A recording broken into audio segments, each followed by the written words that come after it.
Hare Krishna. So thank you very much. Namo Vishnu Padaya Krishna Prasthaya Bhutana.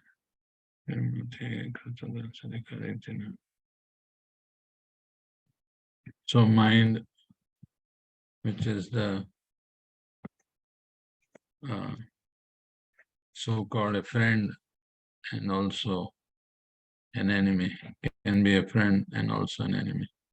Krishna says in Bhagavad Gita that one whose mind is a friend can liberate himself with the help of the mind. But one whose mind is an enemy will be the cause of bondage for him. So mind can be both a source of a reason of liberation and a reason of bondage. And this mind, am I audible, Prabhu? Yes, Prabhu, we can hear you. And this mind is the cause of bondage and liberation.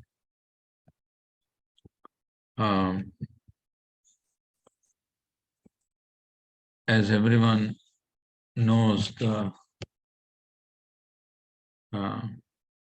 pitfalls of mind and strengths of mind, everyone is struggling with the mind throughout their devotional process.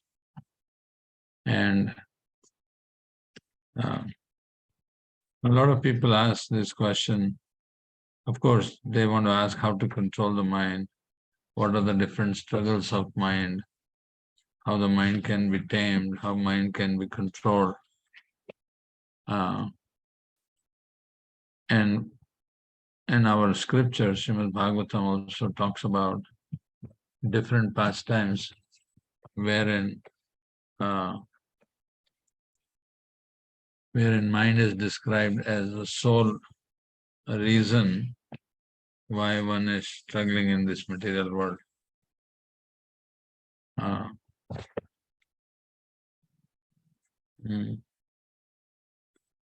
So, how do we define mind?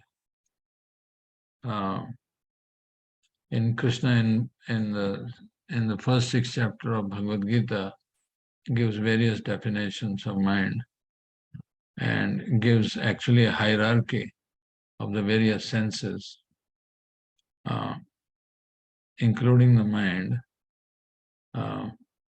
wherein this hierarchy is the true hierarchy if it is placed according to Bhagavad Gita. Indriyani paran rahu, indriyabha paramana, manastu parastu buddhi, buddhistu parastu sa. So the material, the senses, the knowledge acquiring senses and the working senses are to be controlled by the mind.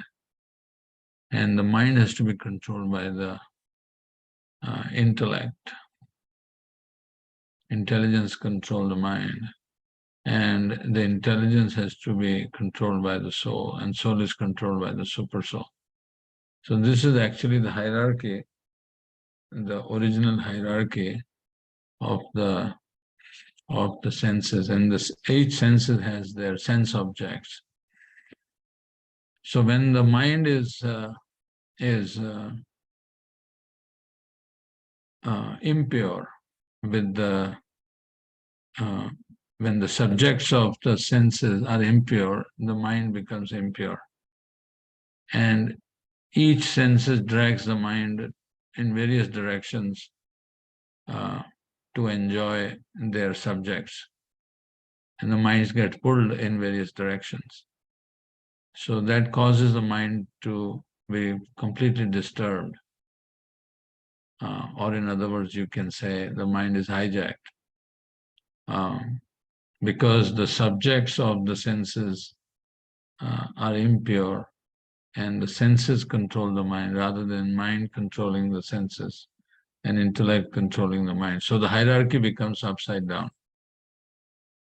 So if in a simple terms, if you have to define the mind, you can define the mind as a constant flow of thought.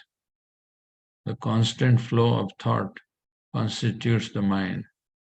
Because mind is abstract. You cannot see the mind. but mind has got different functions. Mind desires, mind thinks, thinking, willing, and feeling are the functions of mind.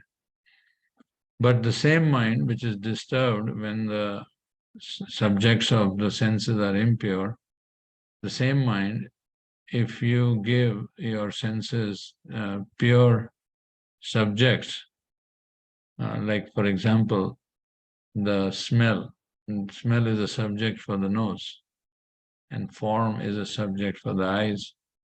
Taste is a subject for the tongue, and touch is the subject for the skin, and sound or words are the subject for the ears. So if the subjects of the senses are purified, then the mind becomes peaceful. That's what we experience in bhakti. When we hear transcendental sound vibration of the Hare Krishna Mahamantra, then mind becomes peaceful.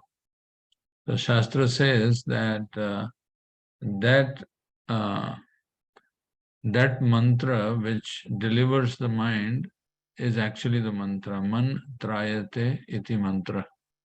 The one which delivers the mind is the mantra.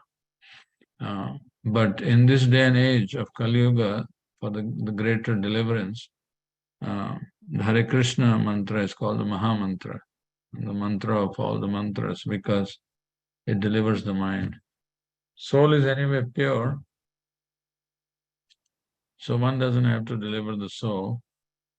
Soul is already pure, but one has to deliver the mind. One has to tame the mind so that it can work in conjunction with the soul. Soul's nature, as everyone knows, is Jivara Sarupa Nityara Krishna Das. It's an eternal servant of Lord Sri Krishna. So the mind has to be trained through this process of devotional service to be tamed. Now, this mind, if we give, as we said, if we give pure subjects, then the mind becomes pure.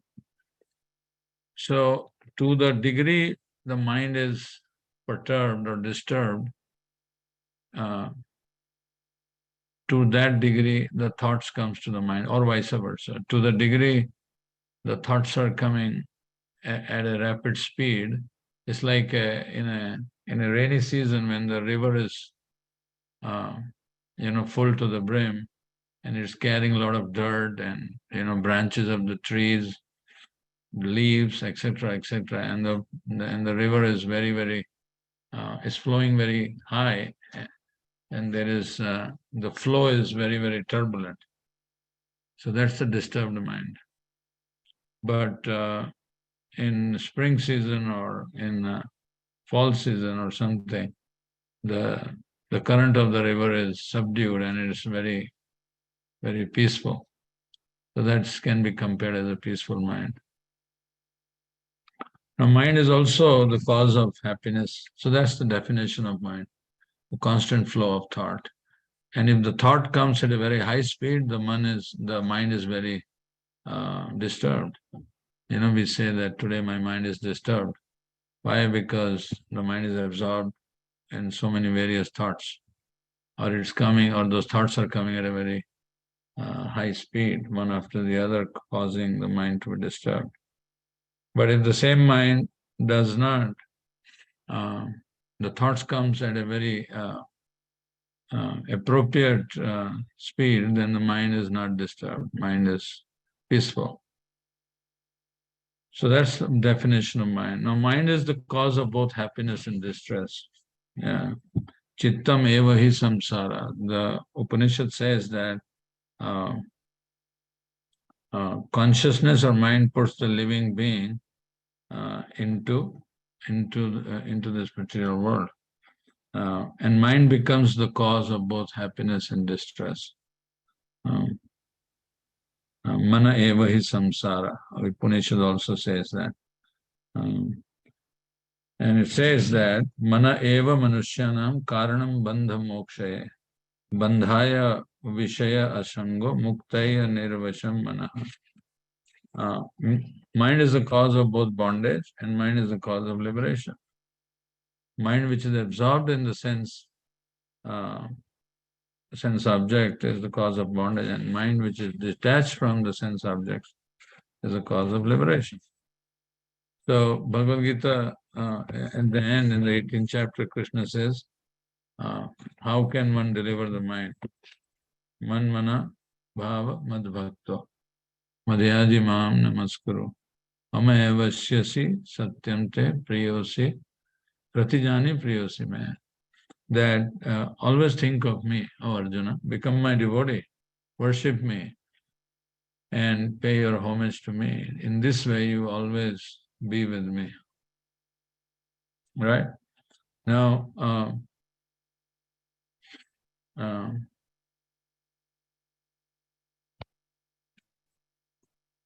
it is the mind which alone causes one to, as we said, experience happiness and distress.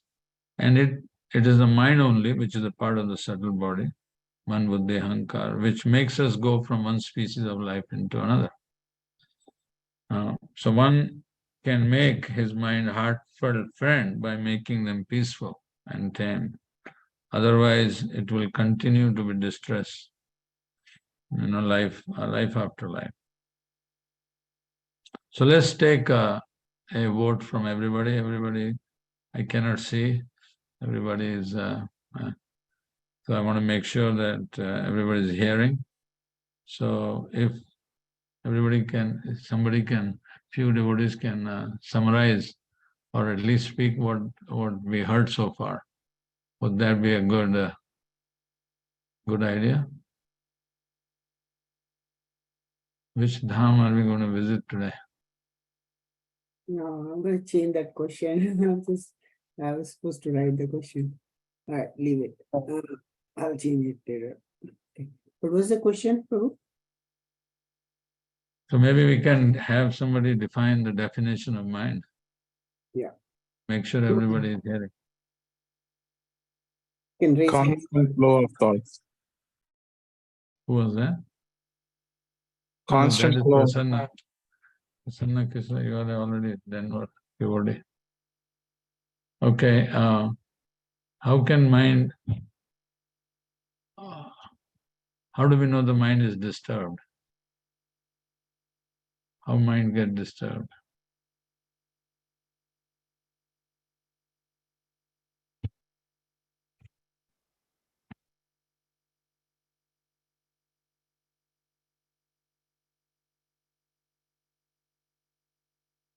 Because of sense objects. Okay, who said that? Hare Krishna Prabhu. Mataji, if you can tell your name. Karuna. Okay, great. Very good.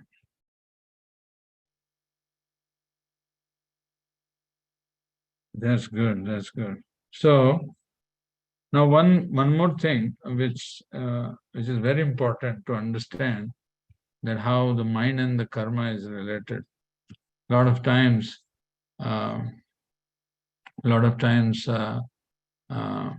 we end up committing some things which are not appropriate. Like, for example, we may by mistake we may kill an insect or something we step on by mistake, right?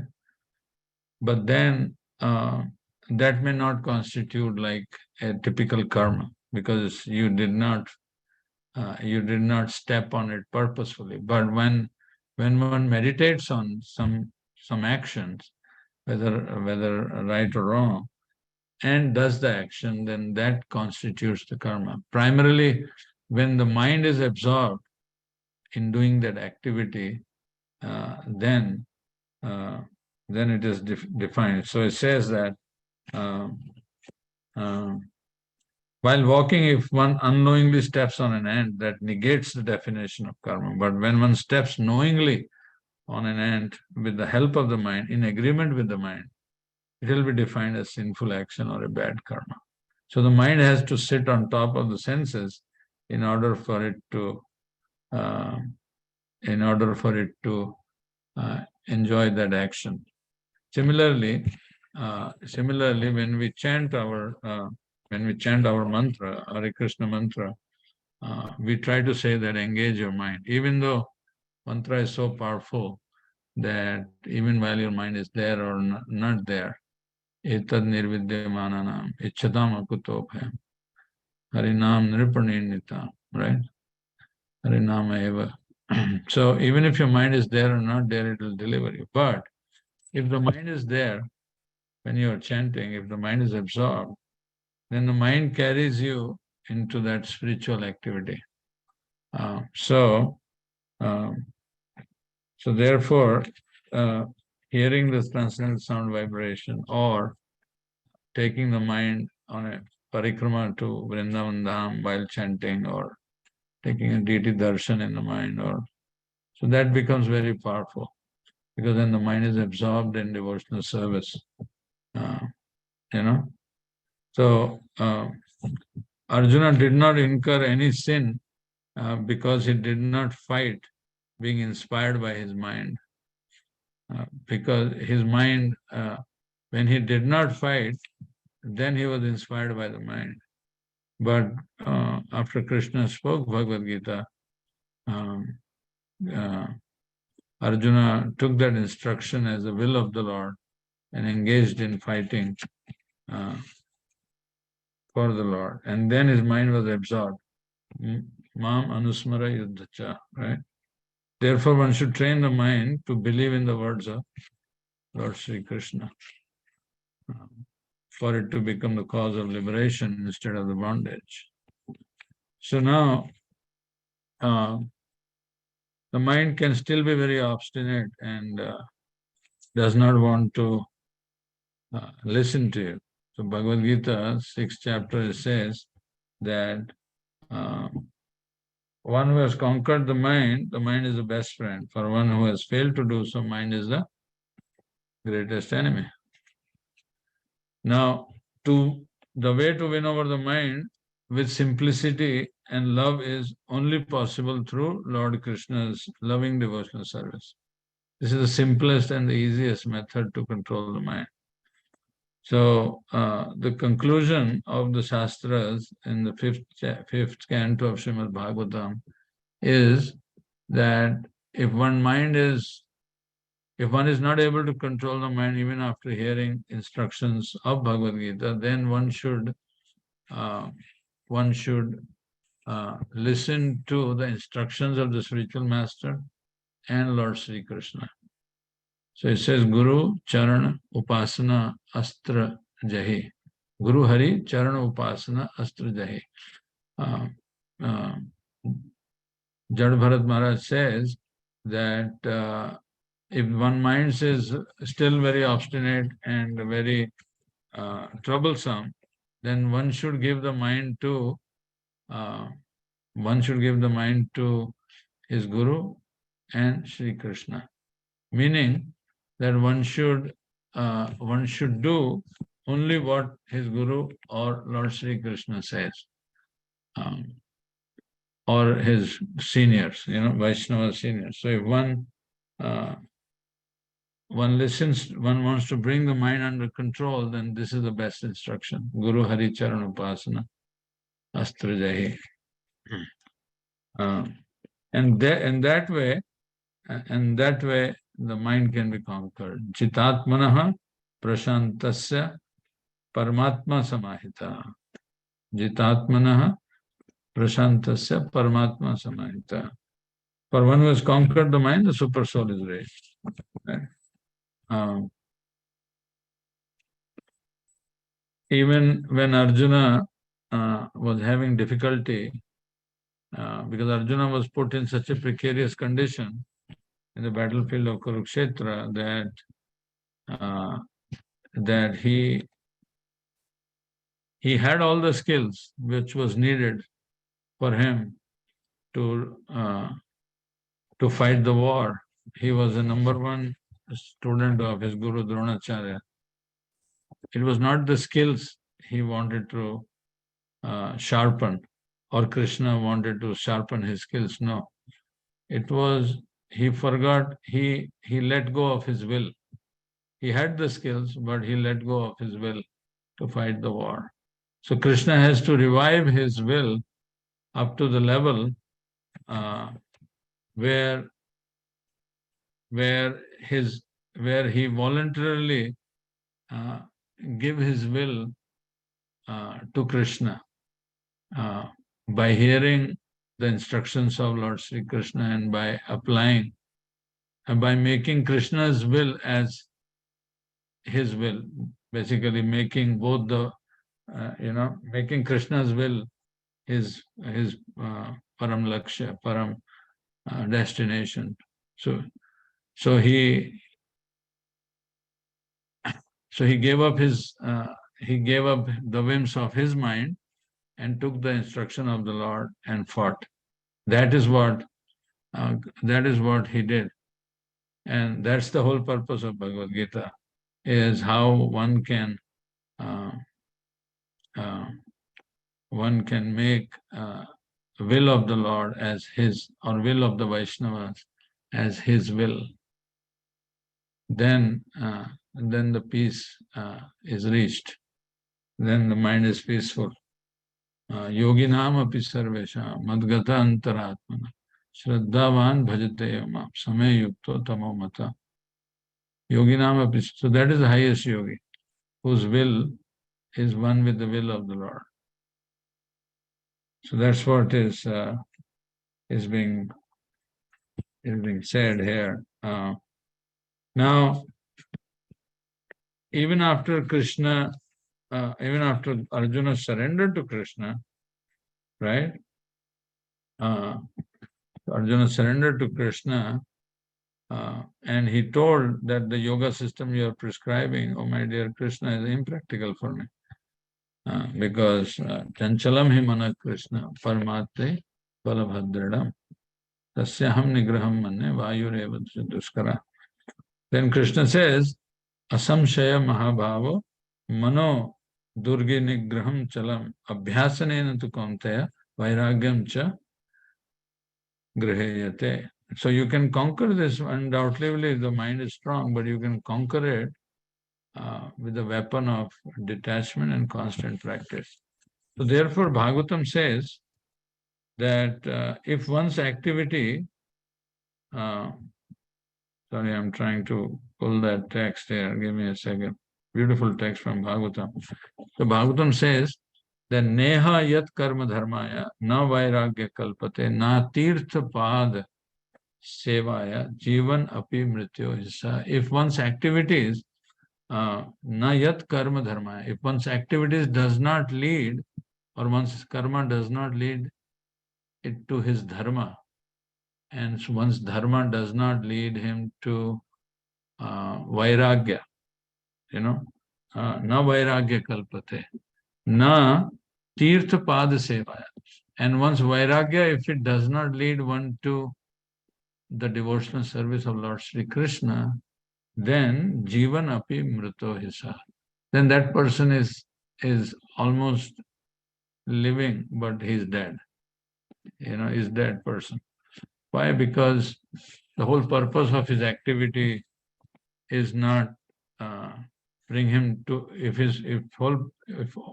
the purpose of his activity does not lead him to religious principle, his dharma, his occupational duty, and if his occupational duty does not lead him to vairagya, and if vairagya does not lead him to devotional service of the Lord, then his life is simply waste. Shrameva hi kevalam. So vairagya is a byproduct of our bhakti. One does not have to endeavor for vairagya separately. When one becomes Krishna conscious after chanting for a long time, naturally he will develop a vairagya for material sense enjoyment, proprietorship, doership, controllership. He will experience. He will give it up. He will give it up. Or over a period of time, he will give it up. And that is how one can see his progress. So now mind is the cause of both happiness and distress. Now in the scriptures we see various examples of the whims of the mind, like King Yayati or Ajamila, Duryodhana, Sabri Muni. We see these various examples within the scriptures whose mind was very powerful, and they continued their process of sense gratification in spite of knowing it. Now,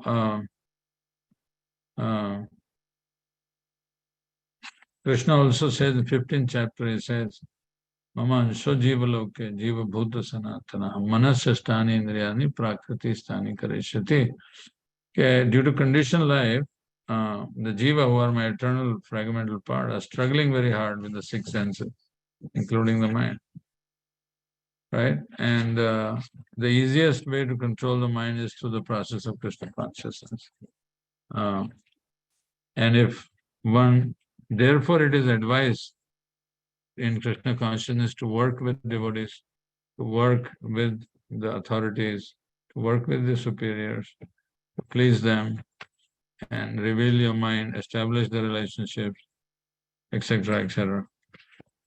Now, going further into the mind, this book of Whims of Mind explains struggles of mind in detail.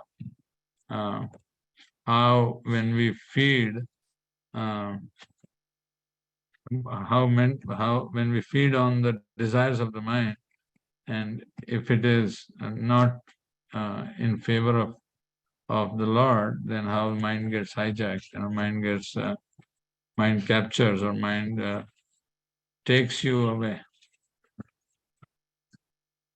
So now, how to control the mind? How to control the mind?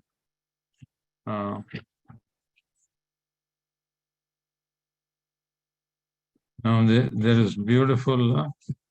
There are so many bhajans which our acharyas have sung, which talks about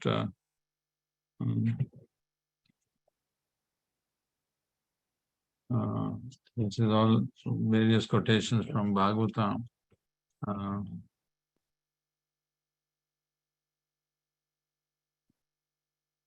The mind can be easily controlled if mind is given, mind is absorbed in Krishna consciousness. That's why we have this sadhana bhakti process, where we Shravanam, Kirtanam, Vishnu Smaranam, Padasemnam, Archanam, Mandanam, Vyasam. So when we engage the mind in this 9 devotional processes, then mind starts becoming pure. But still, mind being very turbulent pulls one away from this process. So one has to constantly practice, make the mind to practice and talk to the mind. Here it says, in this book it says, Chaitanya Mahaprabhu in his Shiksha Ashtakam tells the topmost method to control the mind as follows. Pranadapi sunichena, taroriva sahishnana, amanina manadena, kirtanaya sadhari. Now, this is the sloka in practice, as we know, for all of us for life to come. So one has to check the force of his mind, check the force of his senses, vacho vegam, manasa, krodha vegam, One has to practice humility, but at the same time, so this is the whole process of controlling the mind. So here it's written, this Chaitanya Mahaprabhu Shiksha Ashtakam, this weapon, Trinadapi Sunichena, is the topmost method to control the mind, to make the ahankar zero. But and that is possible when we serve the Vaishnavas. We have the service attitude of serving the Vaishnavas, then the mind can be subdued. So I think this keeps going on. So I don't know how much time I have. I think I've taken almost 35 minutes. If Yeah, thank you so anybody much. would like to add something or have a question. Yeah, we have time, and but we can have the question answers as well. And those who have any queries, questions can start asking as well. More like an interactive session. Prabhuji, I got your presentation slide also, if you want to. Feel free to send me. Okay. We can do that, but If you want to. if anybody has a question or anybody would like to add to this, please welcome. And please forgive my any mistakes I've done, and please correct. Okay. So the first question, maybe I'll ask some questions here. Is that okay? And I see there are some devotees. Someone else has questions? Yeah. Or you got the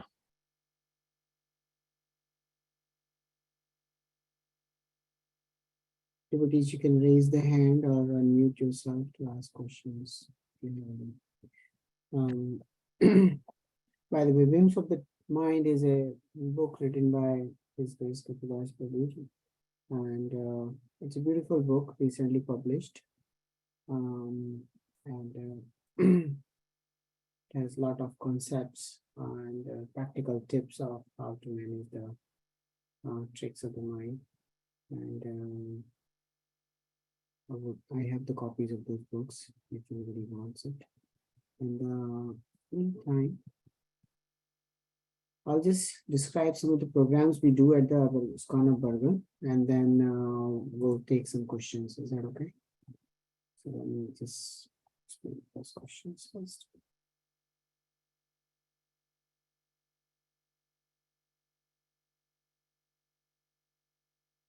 everybody can unmute, Prabhu, I think. Yeah, people can unmute themselves. Yeah, ask questions if we need to.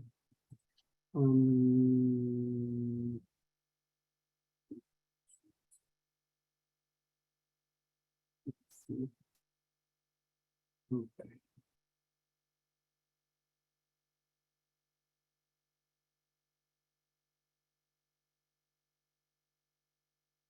So while we're waiting for the question answers, I'll just explain some of the programs we do at this ISKCON of Bergen. It's our website, iskonofbergen.org, and the programs like this on Wednesdays, every Wednesday we do the Wednesday Sangha 8:30 p.m. on the Zoom, and this Sunday we have my Kushan Prabhu speaking on Bhagavad Gita 10.11 at the same address and Paramas. And those who are interested in Bhakti Bridge programs and around in this area and not in the part of any of the Bhakti Bridge, please let us know. There's a join us link and we can connect you with one of these programs. In the midday, we do the Bhagavad Gita reading 12 to 12:15 on the same Zoom. And nowadays, Purushottam Mass is going on. Devotees are participating. Actually, this morning chanting is going on since probably 4 or 5 years now. And so take the advantage. It starts 6 a.m. to 8 a.m. Every day. And we have ISKCON verified calendar on our website for all the programs. And all of our lectures in the past are all posted on the website for your references. Okay, so with that, I'll end this introduction. And let me see if any questions came up. I think there are 2 questions. Okay. So I think Neeta said, Mataji said, can you please list the ways one can control the mind. Yeah. So the easiest, the Bhagavatam says, Guru Hari Charan Upasana Astrajahi, meaning try to conquer this mind by the weapon of service to the lotus feet of spiritual master and Lord Sri Krishna. And this is the simplest and the bona fide method. Arjuna asked the same question to Lord Sri Krishna, that Chanchalam hi mana Krishna paramati balabadhrinam. Arjuna said to Krishna that it is difficult to control the mind, even more challenging than controlling the raging wind. Therefore, it is not possible to control the mind by artificial means. Krishna said, there are two solutions to curb this restless mind. One by detachment, because the mind gets stuck to whatever we are attached to, right? So mind wanders to those places where our attachment is. So, but by detachment, then one can focus the mind on Lord Sri Krishna. So one detaches the mind where one's mind is attached to and focus on Krishna. So by detachment and then by practicing. Okay, so when we chant the Hare Krishna mantra, we try to listen to the mantra. That's called chanting your good rounds. Primarily, when you're chanting, one should not do other activities. One should constantly be engaged in the devotional activities. For example, if one is chanting, then one should hear the Mahamantra, what you are speaking, and not do other activities. So that way the mind is absorbed in hearing the Hare Krishna mantra. So then it says, second, by constant practice, mean constantly making efforts to bring back the mind from wherever it wanders. In this way, it naturally gets controlled by keeping the mind engaged in loving devotional service of Lord Sri Krishna. Mam Anusmara Yuddhacha. Think of Krishna, or one should chant in front of the deities, seeing the form of the Krishna. And if one is if one is little advanced in practicing controlling the mind, then he or she can take the mind into various pastimes of the Lord or to the Dham, etc. So these are some of the ways to control the mind. I don't know, Neha, do you have this book?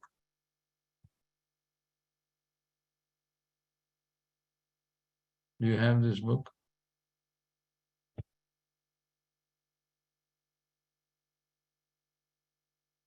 If you don't have it, I think. No, I don't have this book. Namaste. I'm a guest over here. I've been very lucky. I used to get the email link for the last 1 year, but it is only since last Wednesday I just started clicking in, and I enjoyed the lecture last Wednesday and today. So I thank you for a wonderful lecture, and I will also try to come to the Bergen Center, because I live in Paramus only. Okay, there in the center you can get this book. Yeah. Thank you. What about meditation? What meditation is the same thing? Service, chanting, japa, that would be the same. Yeah, that's the meditation. Mhm. That's the whole idea of controlling the mind by chanting the Hare Krishna mantra. Mhm. Thank you. Okay. Dhanavad. Right. And we have another question from Bhavya Bhagwan Prabhu. Why initially we are told, okay, we'll answer Bhavya's question later. Let's say Anushal Agarwal. How to make the mind resilient to keep oneself on Bhagavad Marg and not get distracted. Heart knows it is wrong, but still mind lets one go astray. Yeah. That is by constant association with the devotees, like-minded devotees. So therefore ISKCON Bergen Center. Therefore, one has to come to the Sangha. If we keep our association very clean, clean means if we keep our association spiritual, if we associate with spiritual-minded people, devotees, then our mind, our our thought process also will become like that. So the whole idea of coming to the centers like ISKCON Bergen County is to change our thought process, is to change our mind, is to change our habits, is to change our outlook, how we view things from different perspective. So when we adopt these different practices in life of Krishna consciousness, because our goal is to achieve pure love of Krishna. So to achieve that goal, one has to prepare accordingly. One has to prepare accordingly. So that means my thought process has to change, the way I think. My diet has to change.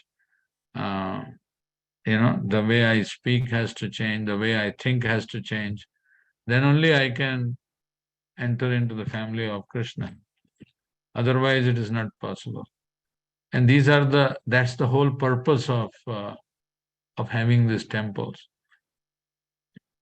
If I tell you, okay, go to ATM, everybody knows why one goes to ATM. Why one goes to ATM? Somebody can answer. To get cash, to draw money. To get money. Mhm. So that is a universal definition, correct? Why one goes to movie theater? To watch movies. Entertainment. To watch movies. Yeah, to watch movies.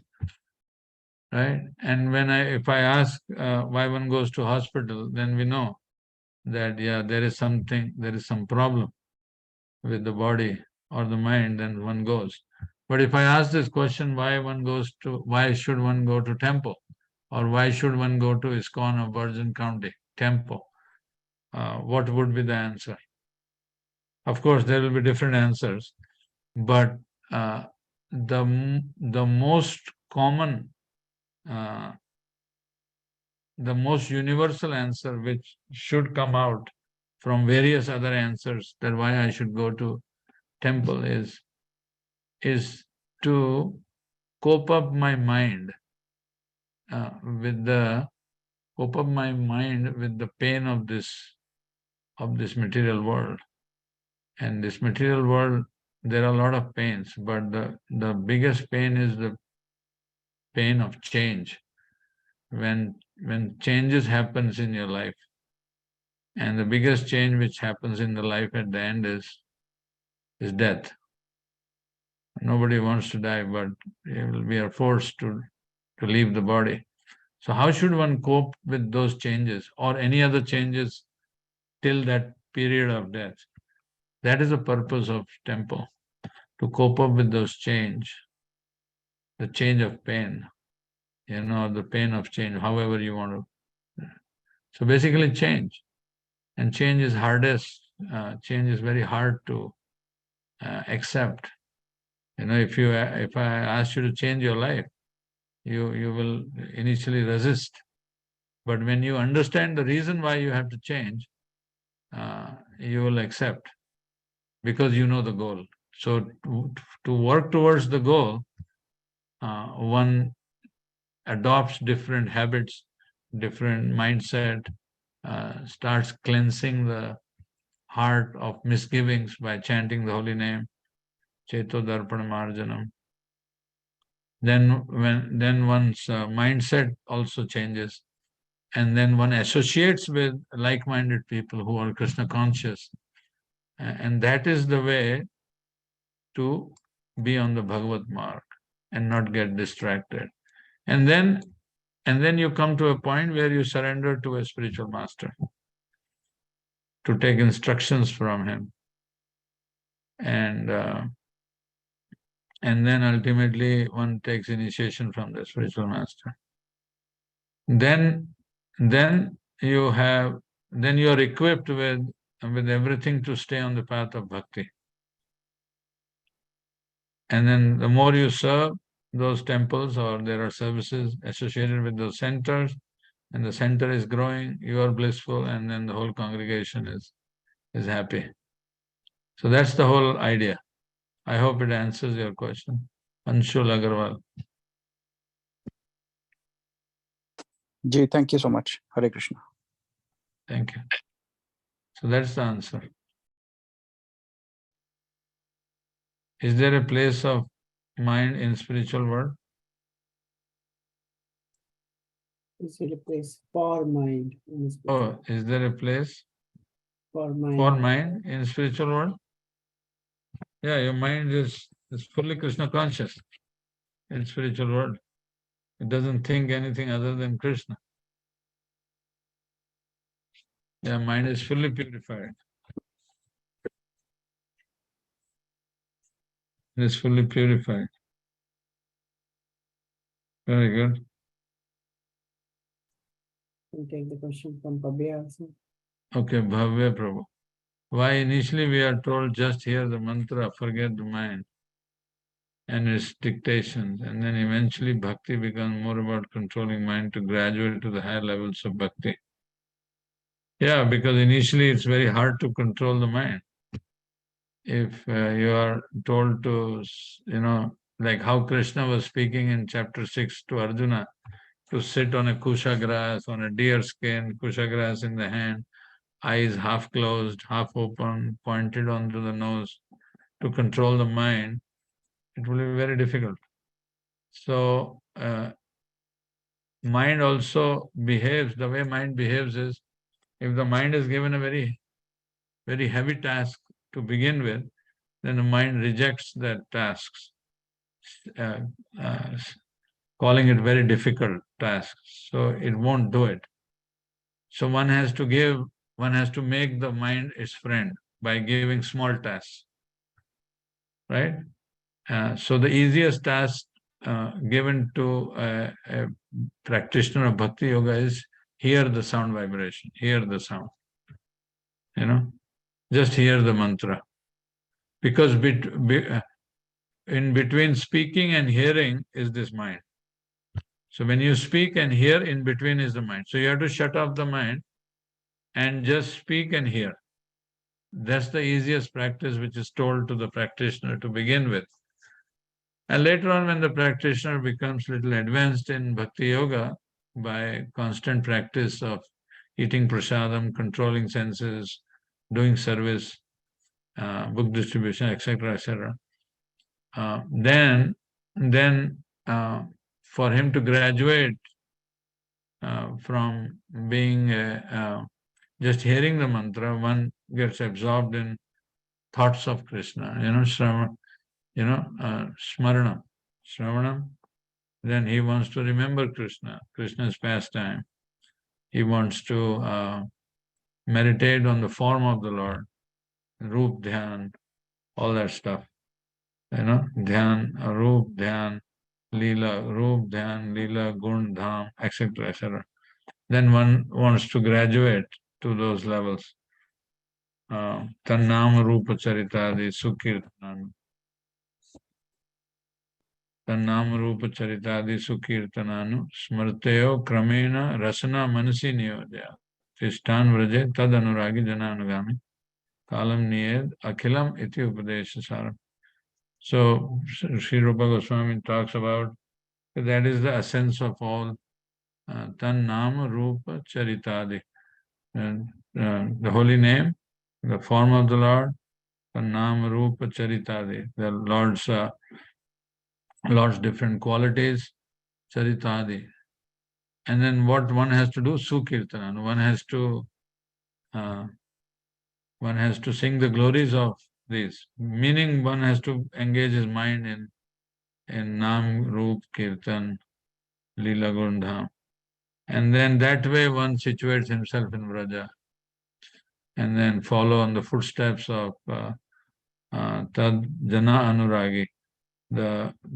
Follow those bhaktas who are attracted to Krishna spontaneously in Vraja, like Gwal Bal, Gopis, Nanda Maharaj, Yashoda, cows, etc., etc.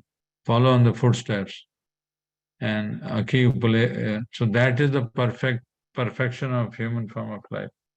So that's why it is told to initially you cannot do all this at the beginning level. So once you practice controlling the senses, making your by constant practice and making your false ego zero, by listening to authorities, by so when one comes to that level, then he is asked to engage his mind. So that is the reason. I hope I answered. I don't know. Maybe Bhave Prabhu can answer himself. Yeah, that was satisfactory. I have another doubt. You mentioned that by controlling the mind, we can change our consciousness and so many other things. But can we control our destiny also? Destiny is controlled by Krishna. Yeah, I mean your desires. Yeah, destiny means if you purify your mind, of course, Krishna is under the control. Krishna is fully control. He is controlling everything. That's what I meant.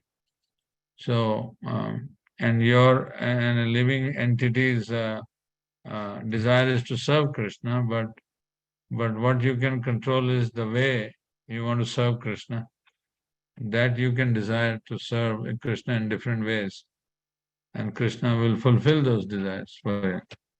In that way, yes.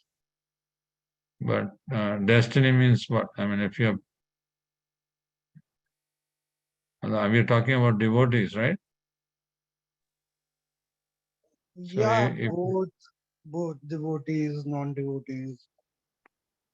non-devotees, though, we're not even talking about them. We're just discussing about devotees here. Our idea is to become pure. Our idea is to become pure, but so one has to desire for that, to achieve that. And then Krishna bestows his mercy, and spiritual master bestows his mercy for us to achieve those. Spiritual desires gets fulfilled easily than material desire. Material desire takes long time to get fulfilled. But spiritual desires get fulfilled very easily. So one has to desire spiritually to advance, then one can easily advance. Prabhuji, there is a question from Sakri Mataji as well. Huh? Where is it? Mataji, raise hand. Mataji, you want to ask question? For that wonderful class. I don't have a question, Prabhu, but I just thought that I'll share a few things that I heard from my Guru Maharaj, His Grace Vaisheshika Das Prabhu. So, Yes. this thing that he, Anshul Prabhu's question reminds me of what he says is that when we know that something is wrong and yet we cannot control our mind and we go on to that path, he recognizes that trait as cognitive dissonance. It's a term in psychology, and he says that despite knowing things, we don't want to take that step to stop it, which very much resonates with the point that you made, that Arjuna did not lack the skill, but he did lack the will to fight in the beginning. And then when he molds his will according to Krishna's instruction, then his skills come to his skills becomes valuable for him. That's what he's supposed to do. So that's the thing that Guru Maharaj also gives an example of Dhritarashtra. Dhritarashtra admits that he knows that his sons are not doing right. They are in the path of adharma. But he says that I'm too attached. I'm too attached to my sons. I just cannot do anything about it. So that's where, again, your point comes, that detachment, or Krishna says that abhyas and vairagya, these are the two strong weapons with which we can actually cut this. We can get rid of our cognitive dissonance. We have to cut. And it also brings to the point what you were saying, that constantly talking to our mind, if we know this is wrong, and he gives another example that how to deal with this situation. He says that, and you also mentioned the same thing, Prabhu, that, he says that if you try to deny something to mind, that's when mind becomes more obstinate, because, by nature, we humans are rebel. We do those things which we are prohibited from doing. We always try to find a loophole and go around things. And so that does not help. But what helps is delay your desire. And then he gives the example of Haridas Thakur, that when this prostitute comes to him, and he never says, no, I'm not going to fulfill your desire. Not even once does he say, but he says that, okay, let me finish my rounds. Okay, let me finish my sankalpa for the day. Let me finish my chore, whatever it is. He keeps delaying. And so, of course, he's a pure devotee, but he says that this delay tactics actually works with us. Because if you say no to mind, then it becomes rebellious. But if you say, okay, I'm going to come back to you, hold on to that thought, maybe 2 hours later, 4 hours later, and then he says that mind will find another occupation, because that's his job. He's not going to hang on to that desire for too long. So a desire delayed is a desire denied. That's what he says. So if I just thought that, well, I'll share these thoughts. Thank you so Beautiful. much. And if I may add that, Mataji, so another thing is that if our mind compels us to do something, and then we end up doing it, right, which we know is wrong, if we get in front of our deities and repent those actions and seriously pray to the deities, I really don't want to do this, but my mind is so forceful that it takes me there. So my dear Lord, you know what I ended up doing. So please help me get rid of this anartha. So, and that also works. So you come in front of the deities and admit your shortcomings, because you have to admit to somebody, right?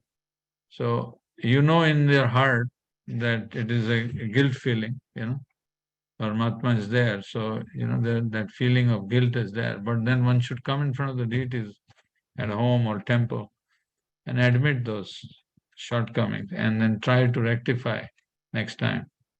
And that also works beautifully.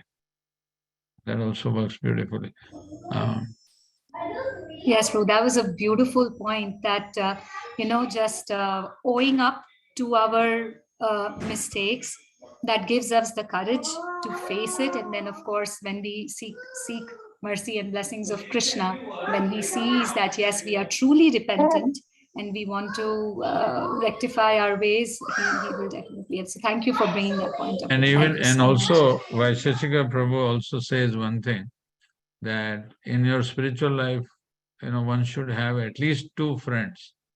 Those friends should, of course, you should have many friends, but at least 2 minimum friends whom you can reveal your heart to one-on-one, open, in full openness, you can reveal your heart to. That also helps one to, come across these hurdles which one faces, in progressive devotional service. So there are various things. And then one stick to his sankalpa to do devotional service, continuously. Okay, thank you very much. Thank you. Okay, any other comments we can take, reflections? That would be good. Any good reflections? Chat room. Yes, Gopal Bro. I was just checking the chat room if there's anything in there. Okay. We can hear from Ramchandra Prabhu. He's there. Yeah. If he can speak few words. Ramchandra Prabhu. Sorry, I ended up speaking in front of you. I have no. Please forgive me. I'm here to listen to you, Prabhu. No. I'd like to hear from you. Few words. Hare Krishna. I would like to invite you to our center someday when you're in the area. Please come. Or Maharaj is always here. He was here last Sunday, so you also please make some time sometime. Yes, Prabhu, we will. Yes. Sure.